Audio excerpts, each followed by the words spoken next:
we did a documentary called Sick Year where basically followed the path of 5 or 6 moms who realized that the schools that were, supposedly the parents are in charge of the schools. That's the mythology.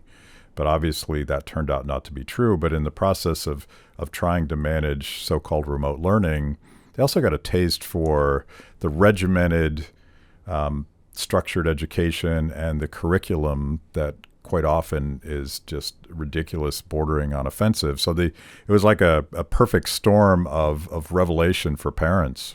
And that's the point I was getting to. Thanks for reminding me. But parents are never going to unsee what they saw in 2021. They saw that the school system didn't really give a crap about them.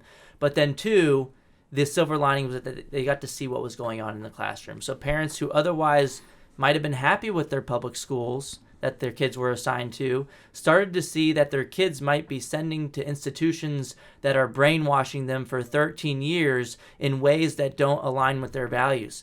In some cases, parents were sending their kids to schools where they were learning to hate their parents. Yeah. And parents don't want that. So they've gotten up, they started to show up at the school board meetings where they infamously were labeled domestic terrorists for doing so, for pushing back against curriculum they disagreed with. You had the National School Boards Association colluding with the Biden administration to send a letter to the Department of Justice to imply that some parents should be investigated for domestic terrorism.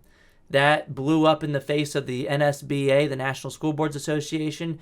26 states over the past half year or so have decided to cut their membership or their funding to leave the National School Boards Association. The majority of states have already decided to do so.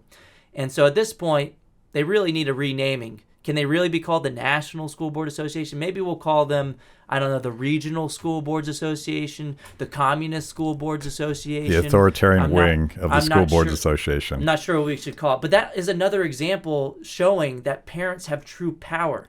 Don't mess with mama bears and papa bears, because now they're mobilized. They're not just doing their day jobs, which they're still doing and having to take care of their kids. Sure. But when you start to mess with parents, and when the school system starts to pretend that they own your children, that's going to get those parents to get up like they have, and they're going to push back at the school board meetings, but they're also going to push back at the ballot box too. And that's where politicians are really starting to listen. Look in Tennessee, for example. We just had the Republican and Democratic primaries. In the Republican House primaries in Tennessee, 10 of the Republicans were endorsed or funded by the teachers' unions, those candidates.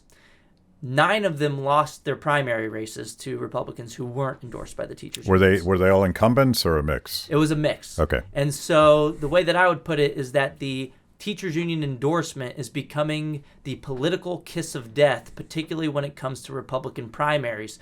School choice is becoming a GOP litmus test issue, and that's a good sign, not only for red states, but for blue states too, because I believe truly that the path towards nonpartisanship or bipartisanship is through hyperpartisanship. The more that the GOP leans into parental rights as a political winner, the more it's going to become a political loser for Democrats to come out against it.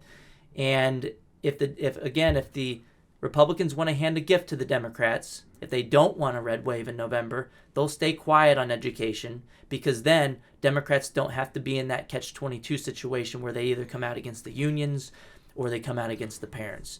So Republicans, if you're listening to this, follow Glenn Youngkin. He gave you a path towards political success. If you don't follow this blueprint, I'm sorry, but you deserve to lose in November.